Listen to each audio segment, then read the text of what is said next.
Hey everyone, Mr. Gray 3IS here, and in today's video I'm going to show you how to make the triple beam fog lights that you see on a lot of non-F Sport models and on a couple people's 3ISs that are F Sports. I'm going to show you how to make them yourself. Now today's video isn't going to be one where I show you as I do it, but rather I took pictures throughout the entire process and I'm going to explain it. I'm going to show you the pictures along the way as I explain it.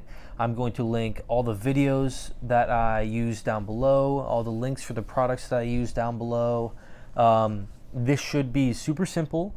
It is not difficult, but it is definitely time consuming. But if you have the time, you could probably knock this out in a couple days.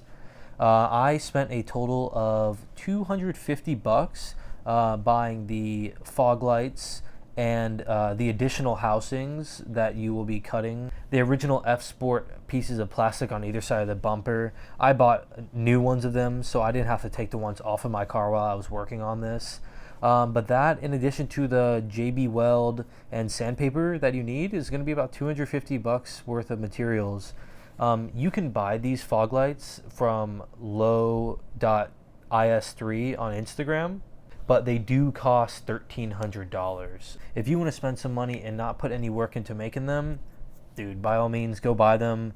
They look great, look just as good as these, but you still have to take off your bumper to install them, and you still have to do the nitty-gritty of wiring it and putting them on your car, so might as well save $1,000 or so and make them yourself. So let's get right into it.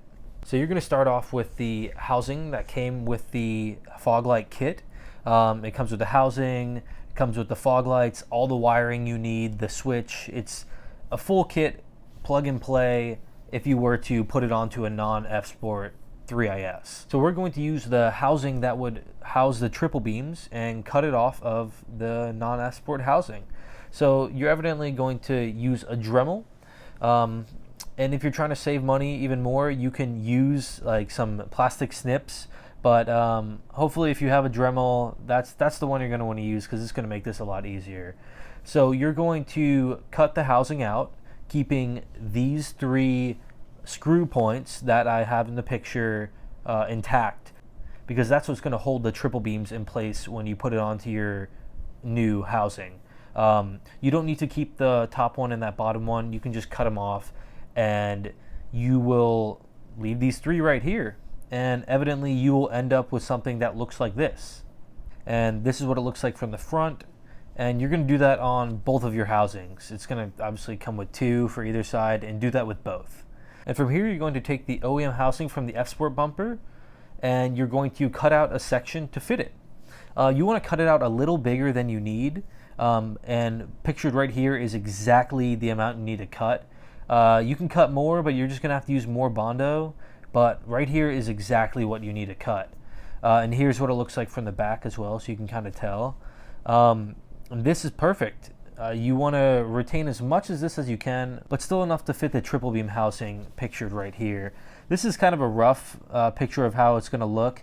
I sanded everything down a little smoother so it kind of fit nicely. Here's another picture of how it looks. But from here, what I did was used some JB Plastic Weld. It's kind of this double tube, like as you can see right here. And you squeeze it into a tray, mix it together. It kind of heats up a little bit. It's a little funky, but evidently I taped the housing to where I wanted it on the original housing, as pictured right here. And once it's taped, I kind of put the glue in all the spots I could where it's touching to kind of tack it in place. You want to give that a little time to dry. It doesn't take too long. And here's a picture of what it looks like from the front when it's all tacked in place. There's obviously still gaps and stuff around the edges. But that's what you're going to use your JB Weld or Bondo for. So some people use Bondo, like the kind of paste or liquid form, and that works totally fine. You can even use that in addition to what I'm about to show you. But I used JB Plastic Weld Putty, and it's evidently a putty that comes in a tube, and you mix it together in your hand, you apply it together like some clay, and you kind of just put it in place. It's a little rough looking here, as you can see in this picture. It's pretty much Bondo or a plastic weld, and you're going to sand it down and make it look really smooth after, so don't worry about it. And once your plastic weld putty is all dry, I gave mine a good day or so to just let everything dry, make sure it's completely good. You're going to start with about 80 grit sandpaper to knock it down, and that's what it's like in this photo, knocked down a little bit. As you can see, there's still some rough edges, and you're going to work your way up to about, I think I worked my way up to 1,000 grit. I went from 80 to I believe 200, 400, 600, 800, all the way up to 1,000, as you can see in these next photos here. It gets pretty smooth, and you pretty much want it to be smooth and seamless with the housing, the original housing. And then from here, you just get it as smooth as you like it. You pretty much get it up into the point that you'd be okay with once you have it painted. As you can see in these next photos, I'm test fitting how the triple beams would look in it, making sure everything looks right. You want to keep the triple beams as level and even as possible. You kind of just have to eyeball it. So try your best to make them look pretty even with each other, but that's all up to your eyes, because you can't really test fit it at this point unless you have your bumper off already. So next step from here is to scuff everything up really nicely. If you want to keep your OEM color, you can just mask off the area you put the Bondo on and try and match the OEM color your best. But since I had it off like this, I thought I might as well paint it gloss black, since all the other chrome on my car is gloss black and I have a lot of other gloss black stuff. I figured it would look really nice, and it did end up looking really nice. So from here, I scuffed the whole thing up with 1,000 grit, and then I primed it. As you can see in these pictures, I just used some gray primer. And just try your best to get good coverage on it. I mean, you can pile it up as high as you'd like. It might even help to use a high pile primer so it fills in any little gaps you might have missed. But next step is to sand your primer down a little bit. You can wet sand it or dry sand it. It's up to you. But that's kind of just to smooth any imperfections. Definitely don't sand too high of a grit. I would keep it at about 400 grit if you're going to sand your primer. And then from there, you can use a tack cloth or a wet cloth with water to get all the dust off, and then you're ready to paint. And as you can see, I used black paint, and just go at it. Do a nice dust coat, and then build up your coats, and it's as simple as that. Here are some pictures of how I painted. As you can see, there are some orange peel in the paint, which is normal when you're using spray paint, especially in the heat that I was painting in. Here are a couple more pictures of how it looked. But what I ended up doing was, since I'm kind of a perfectionist, is this is still at the paint stage, not even clear coat. But I wet sanded this paint with 1,500 grit, and as you can see in these pictures, I tried to get it as smooth as possible before the clear coat stage, which you can see in these next pictures. It looks pretty dang good for a can. And you can even wet sand your clear coat and compound and polish it. I did end up doing that just because I'm kind of a perfectionist. And from here, this is what I ended up with. It's not perfect, but it's not the worst, you know. It is a DIY project, and it saves you a lot of money, and it's a good way to learn a lot of these skills you use making it. So next I'm going to kind of explain how to install it onto your bumper. For taking off your bumper, it's not that hard. You just got to be kind of patient. I'll link the video I used learning how to take off the bumper down below. It's fairly simple. The guy did a great job at explaining it. But pretty much once you have your bumper off, there's going to be a bunch of these white tabs and screws holding on your original housings that don't have any fog lights in them. They kind of look like what I'm picturing here, but except without the triple beam. So what you're going to do is pop those out.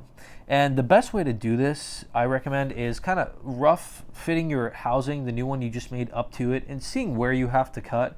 But evidently you're going to have to cut towards the base of the housing. I'll kind of circle it right here. But this is mostly where you're going to have to cut to fit this new housing you made, because it's not going to fit right in there. That's not what's meant to be in there. So you're going to have to do a little cutting with a Dremel, which it might seem scary, but do little by little just to make sure you don't cut too much. but you should be fine. It's been done before. Pretty much this is what it's going to look like once it's in there. There's this little housing that goes around the side of it right here, as you can see. There's this big part that would go right around here. I'll circle it for you. But you're gonna have to cut that off, but you need to keep this housing. Pretty much it's what keeps the housing fitting onto the bumper like nicely, so there's no gaps. So without that plastic housing on the right here, you would have some weird gaps. So you kind of have to cut that and use as much as you can of it. And then from here, you're going to use the wiring in the kit and wire it as you normally would. I'll include those videos down below on how you would wire the car. It's super simple. It's a 3-part video little series this guy made. He's very informative. He shows everything you need to do. I'll link it down below. But you would wire it as if you were to wire the non-F-Sport one. Everything's the same up until fitting it to your bumper. So it's super simple. Just run the wiring how they did in the video. Running the wire took me all of 10 minutes to do. The hardest part was kind of just fitting it onto this bumper and making it look perfect. As you can see here, this is what it looks like all said and done without the lights on. And this is kind of what the other side looks like as well. And once you run that wiring, you just plug it in. Definitely test it before you put the bumper back onto the car like this. And what I also did is I would recommend testing the fog lights before you even start cutting your bumper or installing them into the bumper or taking off the bumper. Just make sure everything lights up as it should. And it should look like this. And then you just do the reverse process of taking your bumper back off. It shouldn't hit anything whatsoever when you're putting your bumper back on. Thankfully, there's room behind there. And evidently it will look like this at the end. It is definitely a time-consuming task to do, but I think if you keep this end thought in mind, keeping in mind how it's going to look, it's definitely worth the time it takes to do this. If you guys are thinking about doing it, you got this. If you have any questions whatsoever, leave them in the comments. DM me on Instagram at Grille_3IS. I'll leave the one forum that talks about this in the description. There isn't too much that it talks about on the how to do this, so that's why I'm making this video. I hope this can help. Leave a like if this helped. Subscribe if you'd like to see more how-tos, and if you like my channel. For my new viewers out there, maybe this is your first video of mine you're watching. I try and be very informative and help in the best ways I can in this 3IS Lexus community. So please let me know if you think there's any improvements I can do. Other than that, this has been Mr. Gray 3IS, and I'll see you in the next one.